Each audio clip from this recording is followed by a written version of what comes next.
We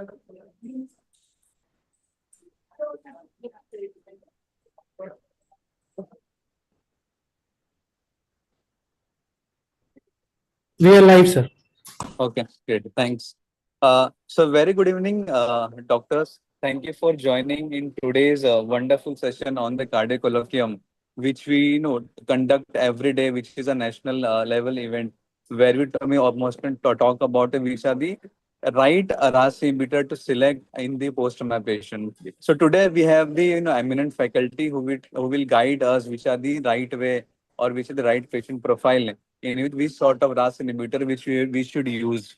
So without further ado, I will just introduce the our today's moderator, Dr. Rohit Parthi sir, who has been working as a senior consult interventional as a cardiologist in the Alchemist Hospital, and before that he was associated with the other hospitals like the Silver Oaks, the Mukut Hospital, and add on to that he has been conducted in a very large angiographics like 8,000 plus angiography has been conducted. 3,500 plus coronary and peripheral angioplasty he has done. And so much more, the accolades are with the Dr. Rohit Parthi, sir.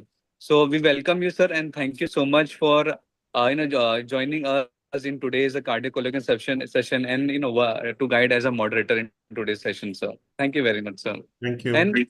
and followed by we have the the expert panel for the today's cardiac chronicle with Dr. Rohit sir, Dr. Arvind Singhal sir, who is a senior consultant and the interventional cardiologist at the Metro Heart Institute at Faridabad.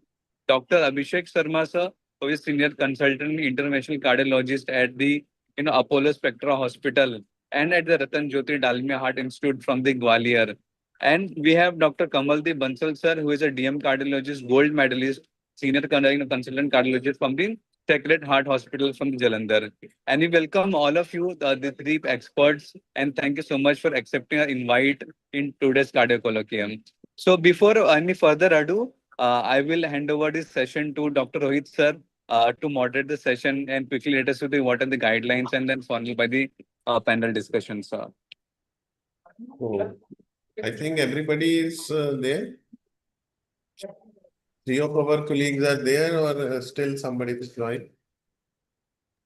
So we have Dr. Kamaldeep sir is there, Dr. Arvind sir is there. Just Okay. Dr. Abhishek sir is yet to join. He is occupied somewhere, but he will join in meanwhile in just Okay. next 5 minutes, sir.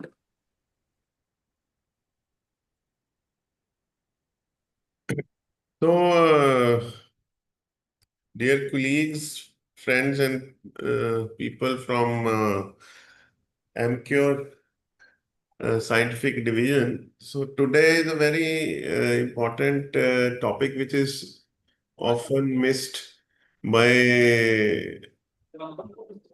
the Arni age. I will call it Arni age because every left, right, and center Arni has been prescribed. But today I will just go through the scientific data whether Arni is required everywhere or we can still go with ACE inhibitors or ARB in specific groups. So optimal selection of RAS in post-MI patients. We will mostly talk about post-MI patient and heart failure due to MI. So main RAS inhibitors, as you can say, is ACE inhibitors, ARNI, ARBs in post-MI patient. What do current guidelines say?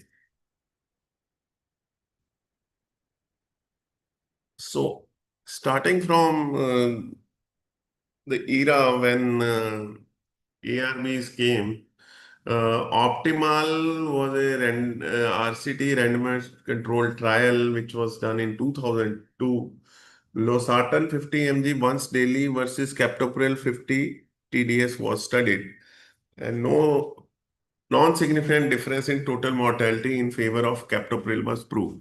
So losartan was considered equivalent to captopril, and Valiant Valsartan, which is the most effective ARB, as everybody knows, in heart failure, was compared to captopril in who are at high risk for CV events after MI. Combining Valsartan with captopril increased the rate of adverse event without improving survival. So So optimal trial, which was done on losartan, when it was compared with captopril, one can see that endpoint was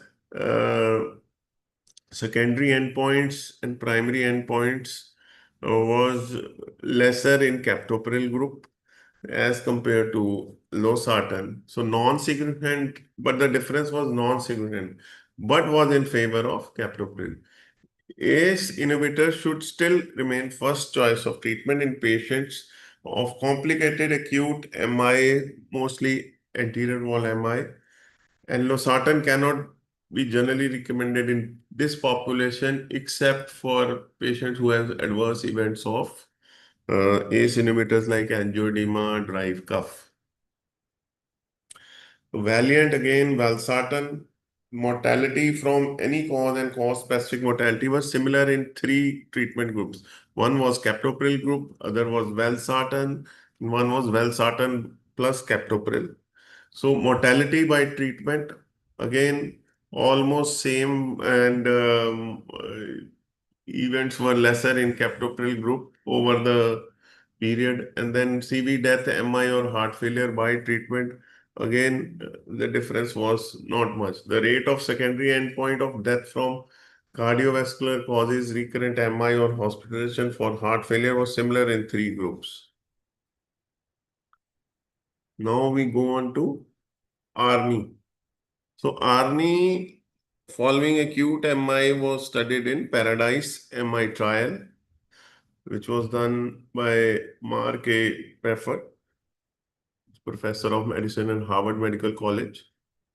So inclusion criteria in Paradise MI was acute MI within 12 hours to 7 days with LVEF less than equal to 40% with pulmonary congestion, plus any risk enhancer like age more than 70 years, EGFR less than 60, diabetic, prior MI, atrial fibrillation, LVEF less than 30%, CLIP class 3, and STEMI without reperfusion. So high risk acute MIs were in the inclusion criteria, and major exclusion was if the patient had earlier episode of heart failure, he is clinically unstable, EGFR is less than 30. So one was sacubitril valsartan group where 100 mg, 200 mg twice a day dose was used, and ramipril in other group, the other group target dose of ramipril 5 mg twice a day was used. So no run-in period was there, double-blind active control study was there, event-driven 7 double one primary endpoints were there, and median follow-up was 23 months. So CV death, first hospitalization due to heart failure or outpatient heart failure was events were lesser in ARNI group with the p-value was not very significant but 0.17. So I mean to say high risk patients of acute MI, heart failure, age more than 70, diabetic, prior MI, AF, LVF less than 30, no reperfusion therapy done. No, ARNI was a little bit better than ramipril. So primary outcome, as you can say, was 11.9% as compared to 13.2%, which we already discussed, p-value of 0.17. Again, CV death was also less. Hospitalization to heart failure was also less. Outpatient heart failure was also less, though their p-values were not very significant. Adverse events, um, again, angioedema was almost same. And then adverse events, hypotension and cough was more in ramipril group. Hypotension was more in ARNI group. Rest, hyperkalemia, renal impairment, liver abnormalities, almost same. So summary of Paradise MI trial is sacubitril ARNI did not result in significantly lower risks of CV death, heart failure, hospitalization, or outpatient heart failure. Pre-specified observations of reduction in both investigator reports of primary composites as well as in the total Educated events support incremental clinical benefits of sacubitril valsartan. The safety and tolerability of ARNI in this acute MI population was comparable to that of ACE inhibitor. This high risk population, one can even use ARNI and it is better. So ARNI doesn't surpass ACE inhibitors after acute MI. Um, so this makes me a question that does ARNI of benefit in acute MI settings?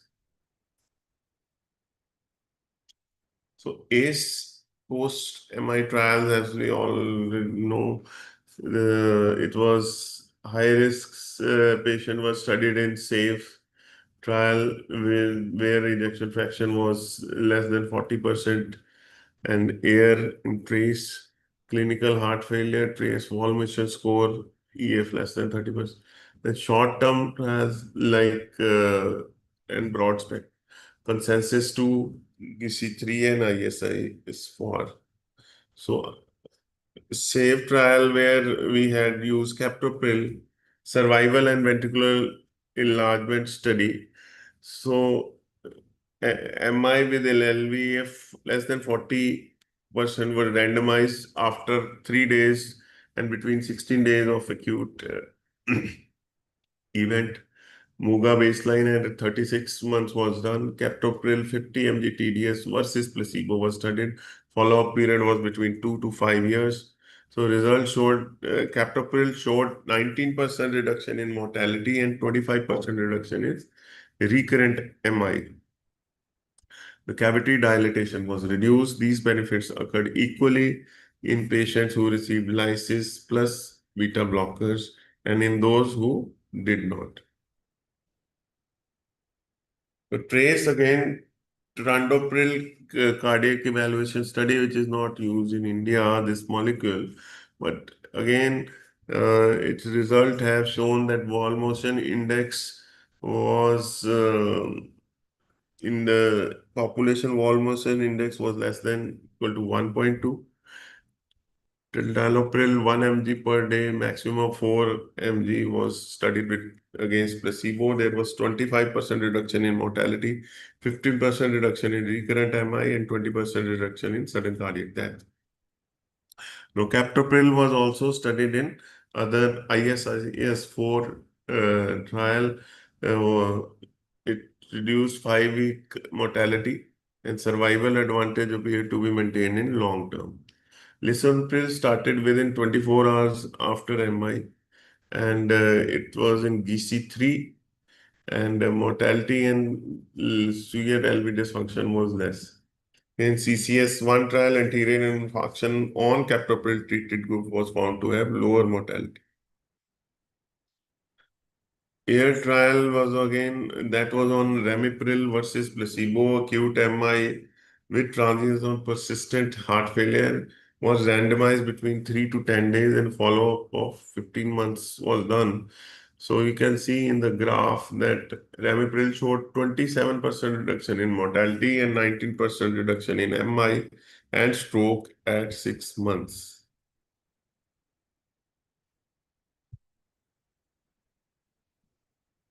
Year extension study, randomized double-blind placebo-controlled multi-center study where 603 patients who participated in AIR study was done and this study was up to 5 years.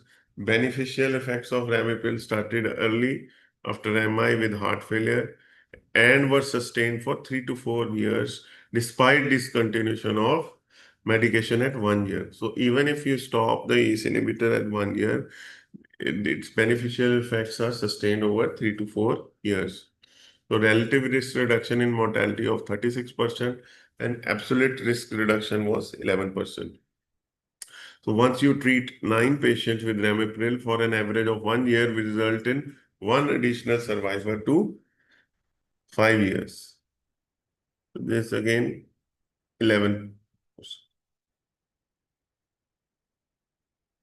So AIR acute infarction ramipril efficacy. In acute MI with transient or persistent heart failure was randomized between 3 to 10 days. Oral ramipril versus placebo was studied. I think this we have already done. Extension study where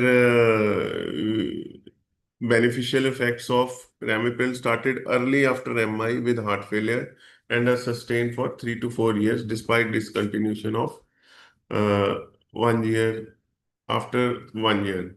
Again, there was 36% uh, risk reduction when we compared with placebo. So ramipril's long-term survival benefit in acute MI patients complicated by heart failure was studied in a recent AIR survival study in 2021. So 603 patients were taken and no intervention was done. Duration was for last 30 years. Life expectancy or all-cause mortality was primary outcome. The results of year survival were median survival period was 8.3 with placebo, 9.6 year with ramipril. Extension of life was around 14.5 months. The survival curves cross at 14 years. You can see the survival curves cross at 14 years in favor of almost placebo, and ramipril became the same. So life expectancy was greatest at about 15 years. So life expectancy was improved with ramipril across the comorbid groups. So life expectancy in diabetics, when we compare the diabetic group, it was 32.1 versus 5.0 in favor of ramipril. Previous MI 20.1 versus 4.9 in placebo group. History of heart failure 19.5 versus 4.9. History of hypertension 16.6 versus 8.3. Angina 16.2 versus 5. And age more than 6 equal to 65 versus less than 65. Again, 11.3 versus 5.7. So substantial survival gains with ramipril treatment for 15 years beyond the blinded treatment allocation was seen. Overall, for every day a patient received ramipril on average, his or her life was extended by a further day. It's very good observation. Relative risk of survival for patients with diabetes was increased by 54%. So diabetics uh, have more usefulness of ramipril. Patients with diabetes, previous acute MI, previous heart failure, hypertension, and angina each benefit on average from ACE inhibition. Treatment with ramipril for about 1 year when started early post AMI in patients with heart failure results in survival benefit, which is sustained over many years and offers on average an extension of life of additional 1 year. Concluding remarks, treatment with ramipril for about 1 year when started early post AMI in patients with heart failure results in survival benefit which is sustained over many years and offers on an average an extension of life of additional 1 year. What do the current guidelines suggest? So time-dependent therapies of post-MI infarction heart failure. So initially, if patient presents with heart failure at 0 hours, the immediate reperfusion should be done, either coronary angioplasty or thrombolysis. And in cardiogenic shock, uh, primary angioplasty as a choice. Early initiation of ACE inhibitors within 24 hours, it causes 40% of survival benefit from ACE is conferred on the first day. If we start ACE inhibitors within 24 hours, after and about 24 hours, you start beta blockers for first 24 hours for ongoing heart failure, except in patients who have severe heart failure or cardiogenic shock or bradycardia. Then our MRA within 7 days it should be started. Reevaluate eligibility of beta blocker therapy throughout hospitalization. Please try to start as soon as possible. And at discharge, titrate the doses of ACE inhibitor beta blocker to optimal levels in the post-discharge time also. You keep on increasing the dose every 2 weeks. So early ACE therapy uh, should be the crux to for survival benefit. So JAC acknowledges AIR first April study 1993 Lancet, where early use within 24 hours of of MI, high dose of beta blockers is harmful, should be avoided in MI in heart failure or high risk for cardiogenic shock, age more than 70, systolic BP less than 120, sinus tachycardia more than 120, and rate less than uh, 60. ACE inhibitor should be administered within first 24 hours for any MI with heart failure less than ejection fraction less than equal to 40, heart failure patients or EF less than 40, significant survival benefit, 40% comfort on the first day of treatment.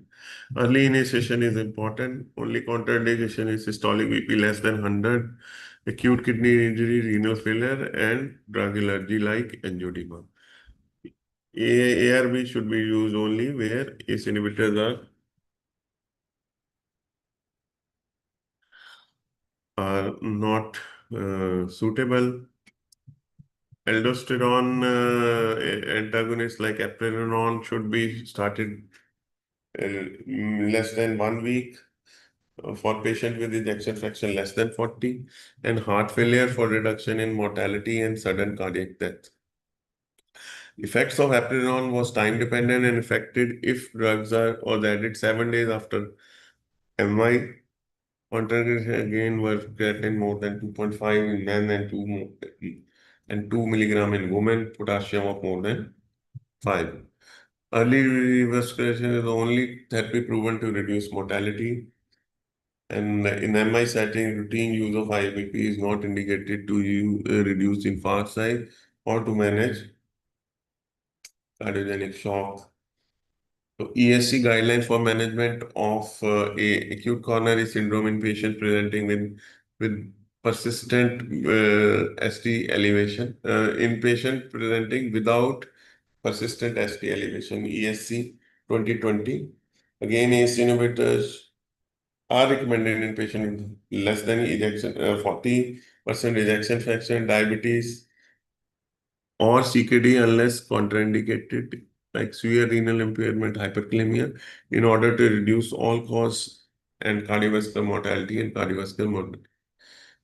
Beta blockers are recommended in patients with systolic dysfunction or heart failure with MRA again in ejection fraction less than 40 within 7 days.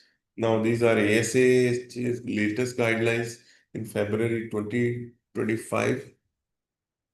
Again, ACE inhibitors are class 1A indication, and in patients with ACS and LVF less than 40 with heart failure symptoms and or diabetes, MRA is indicated to reduce all. MRA is 1B, and then in patients with ACS who are not considered high risk, an oral ACE inhibitor or ARB is reasonable to reduce MACE. uh, Class 2A indication, ARNI does not find any mention in this. So I sum up my discussion by saying that one should consider ACE inhibitors uh, post MI uh, as the basic first line drug wherever possible, followed by beta blockers, Hello. and then consider ARNI only in high risk patients where anti-pro BNPs are high or they have still persistent heart failure, there we can add Arni, replace Arni.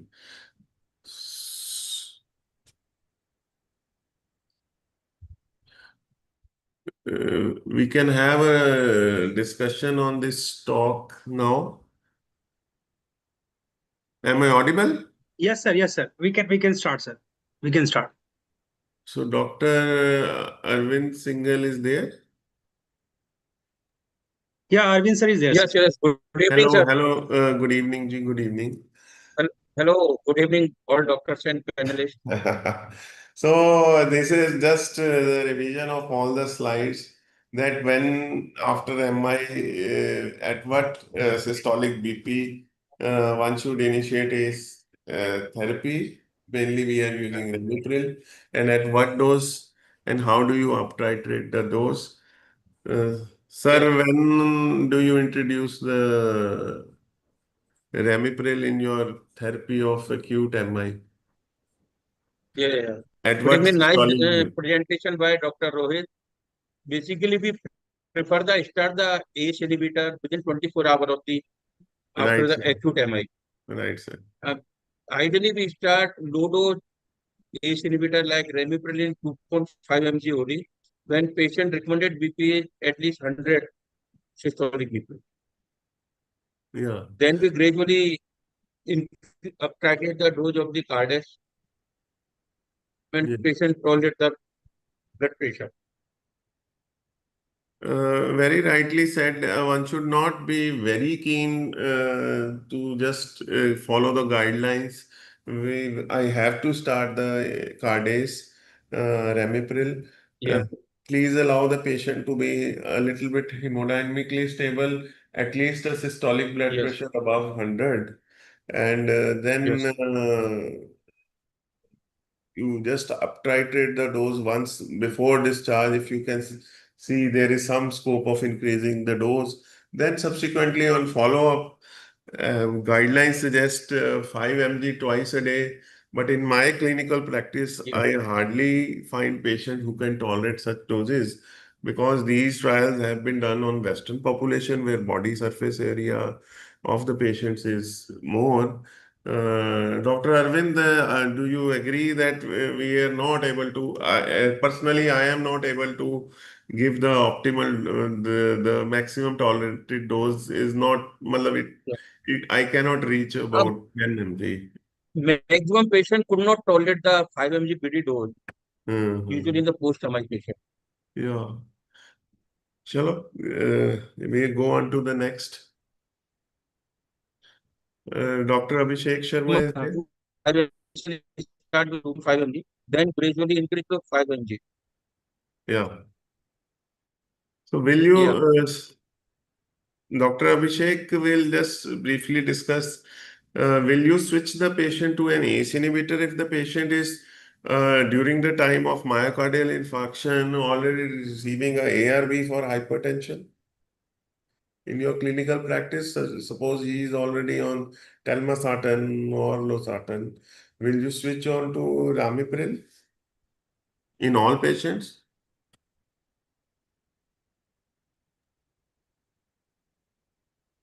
Abhishek sir.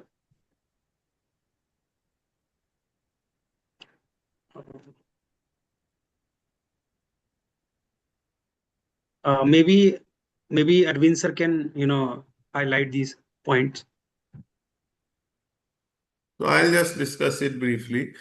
That it is not necessary to switch all patients on ARB who have suffered MI because switching from ARB to ACE inhibitors should only be done where it is really required. Because why to disturb the hemodynamics, which he suppose some patients who have, we have to stop ARBs because of initial hypotension. There we can introduce ACE inhibitors now. If the patient has a small MI, maybe in lateral wall MI, where the blood pressure did not drop and ejection fraction did not drop, we can continue ARBs. So specific population is when patient has heart failure symptoms, initial heart failure symptoms, patient who have basically ejection fraction less than 40% who may go into heart failure, there one needs to switch the patients to ACE inhibitors. Otherwise, we can continue ARBs because we have already discussed in trials like Optimal and Valiant that there was only non-significant difference between captopril and enalapril, captopril and valsartan towards the favor of captopril. Anything, somebody can add something to it?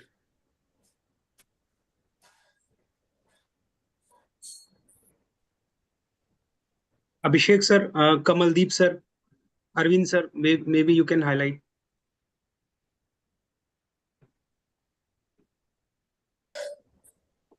Yes. Good evening, sir. Nice presentation. The question is, how early do you think an acne can be initiated in a post-MI patient?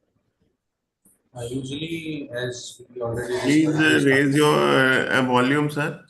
I can. volume. Is it Kamaldeep sir, your audible? voice is not audible. Yeah, Now, is it audible or not? yeah. It is audible. So, as we already discussed, we start with these receptors post-MI. In my clinical practice, I uh, uh, after the first discharge, like after discharge, and the patient is tolerating this receptor, then in the first, you can say the OPD visit, I usually check the hemodynamic status. If the BP is controlled and it is not, patient is not hypotensive, not in failure, patient is clinically stable, then I usually switch over to this acne in the first visit only. And with the 36 hours washout period, then I start with the acne. And that too on the low doses. Like if the BP is allowing, then I start with 50 mg PD. If it is not allowing, then half PD. I usually start with that.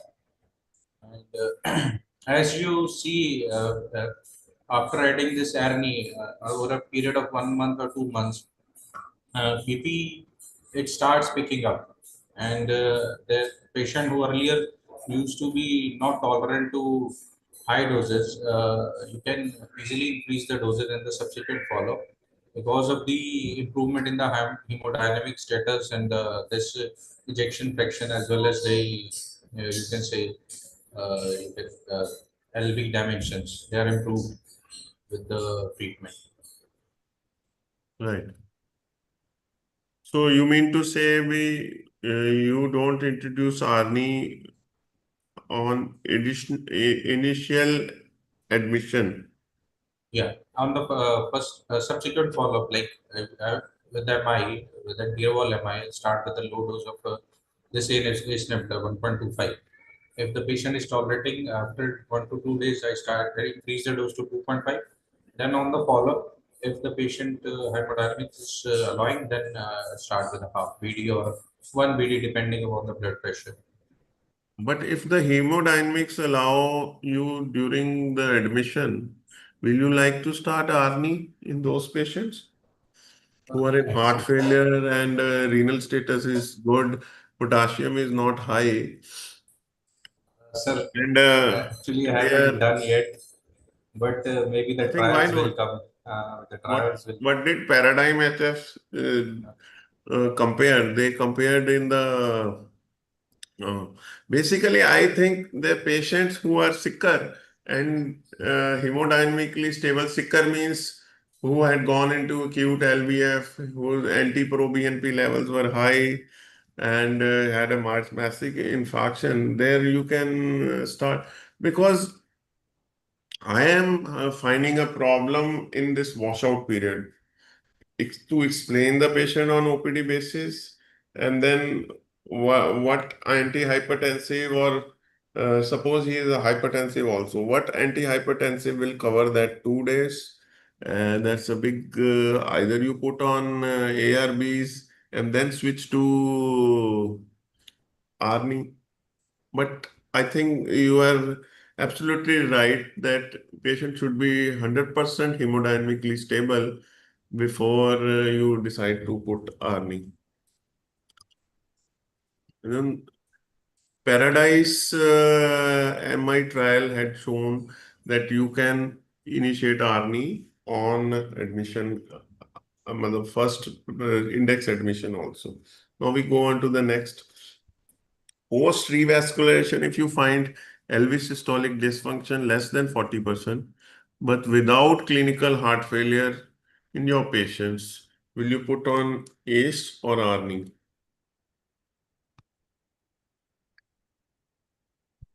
Ideally, we prefer the ARNI over the ACE inhibitor in patient of post-revascularization or post-PCI with LV dysfunction, because RNA is little bit superior than ACE inhibitor in view of reducing the cardiac death and recurrent heart failure readmission. Mhm. Okay. But there is a specific line in the question without clinical heart failure patients. Yeah, patient is if severe LV dysfunction less than 40 years, Hmm. in clinical practice, we prefer the RNA over the ACE inhibitor if patient is hemodynamically stable. Okay. If patient is borderline BP, then we start with low dose of the ACE inhibitor. Okay. Actually, what I think the text says that if the patient is without clinical heart failure patient symptoms, you can initiation of ACE inhibitors is generally recommended, but the use of ARNI could be considered in patients who remain symptomatic despite optimal therapies of ACE inhibitor, ARB, beta blockers, and mineralocorticoid receptor. Uh, so one should start only ACE inhibitors in asymptomatic heart failure patients, and if even on if the patient continues to have goes into heart failure on ACE inhibitors, beta blockers, and mineralocorticoid, then you start ARNI. So in post MI patient, post revascularization, when do you like to start a beta blocker?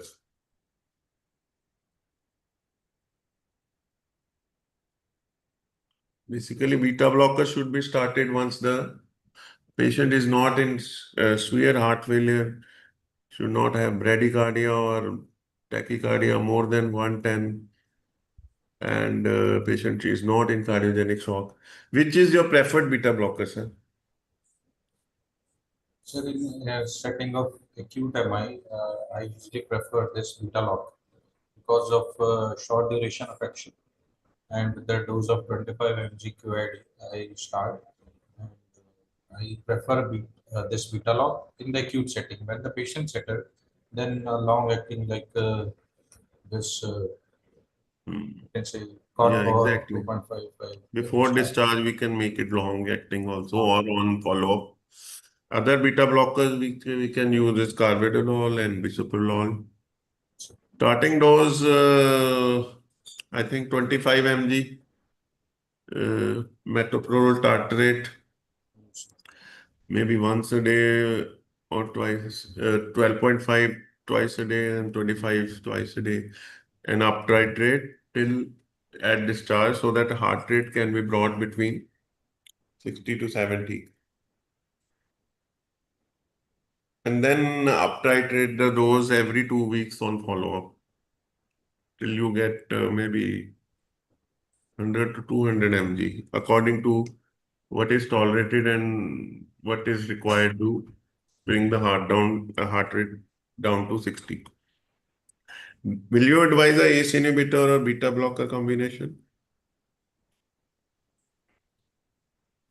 Not straight away in the post MI period, but in the OPD setting, when the patient dose has been settled, like this dose is required, then only we can, I think, No, they combine. mean to, they don't, it means to say So it's not a single pill, it's according. separate, not a fixed And, dose combination, okay. but we can, it is always advisable It is to high. Yes. first start ACE inhibitors within first day and then beta blockers. They have a synergistic effect. In synergistic means they are both helpful in reducing the cardiovascular mortality. So it is always advisable to start both of them, Cardace and Salokin, and discharge on maybe Cardace Mito. A very interesting question. Do you consider anti-pro-BNP as a deciding marker for choosing ARNI over Ramipil?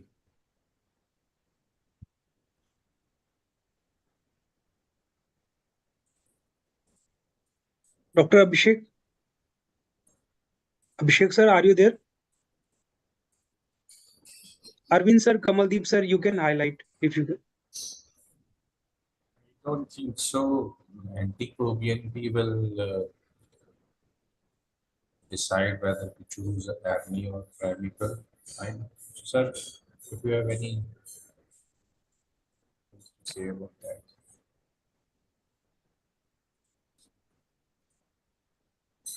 Kamaldeep sir, your voice is not audible.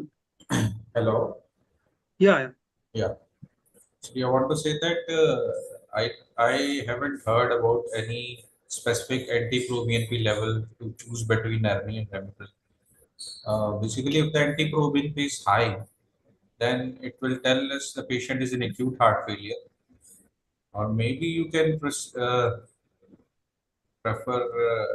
ARNI over Ramipril for a longer, you can say, for the long-term safety. ARNI can be preferred if the anti-pro-BNP is much higher.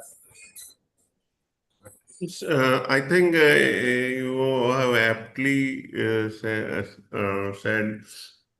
that it is a prognostic marker, or in some cases, to decide between a COPD exacerbation or a heart failure.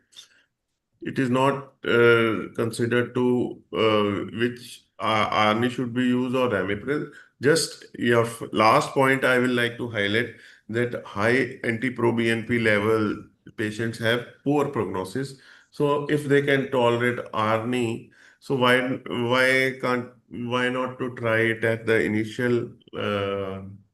initially only, so that they can have if benefits of both RAS inhibition as well as neprilysin in.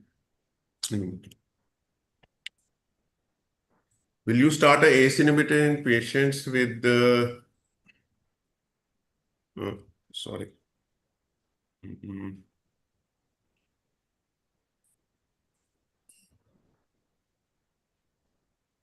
Sorry, I'll just. Will you start a ACE inhibitor in patients with ACS, whether revascularization procedure was performed or not, to get the mortality benefits?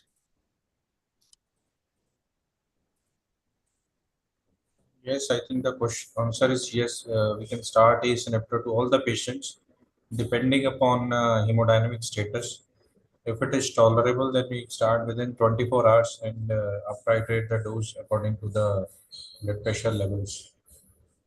I think Yeah, exactly.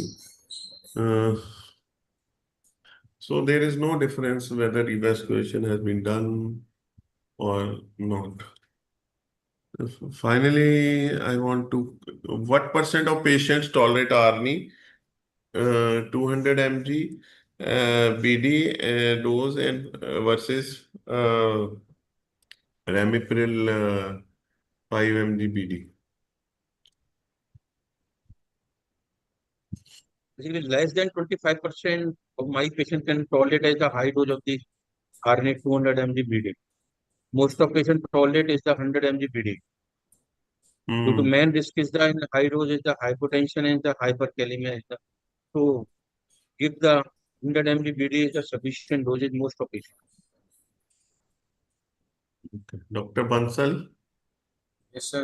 As the sir has already told, uh,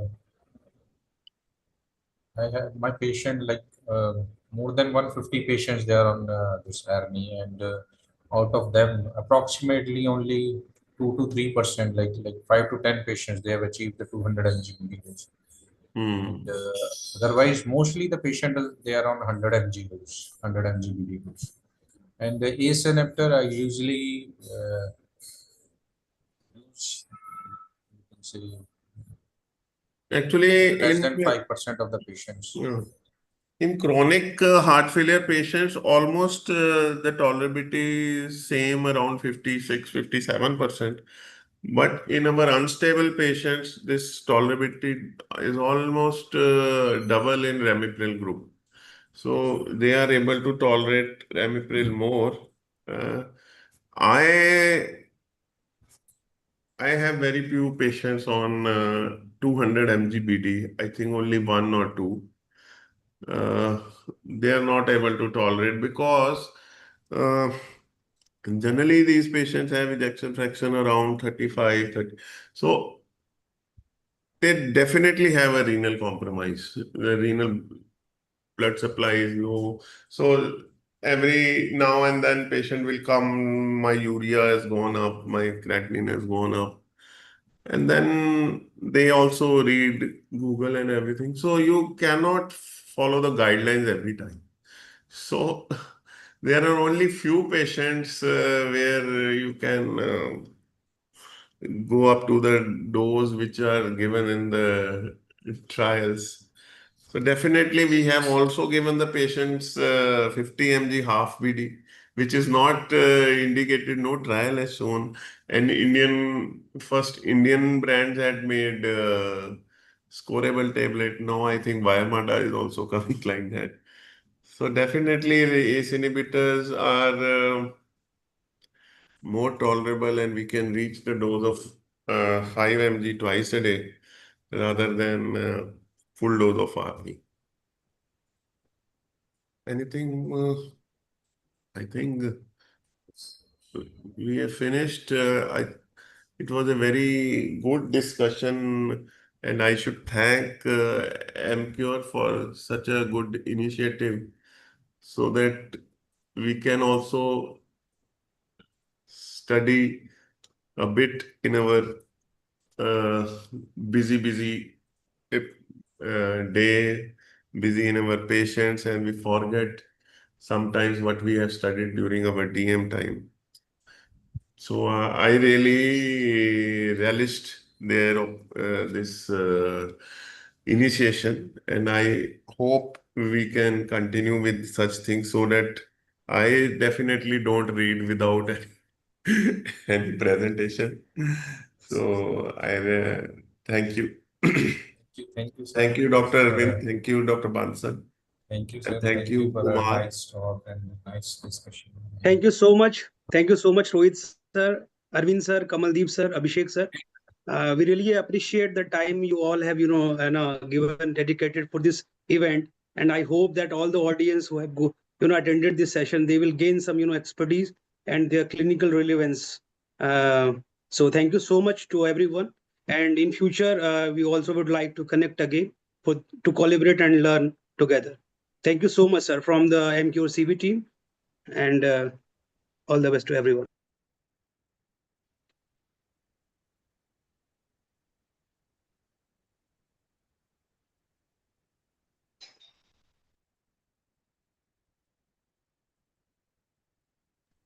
Hi, Yogesh. We can stop the live stream. Yeah. Just a moment. Yeah. Just confirm me once it is done. मैं current लगे वो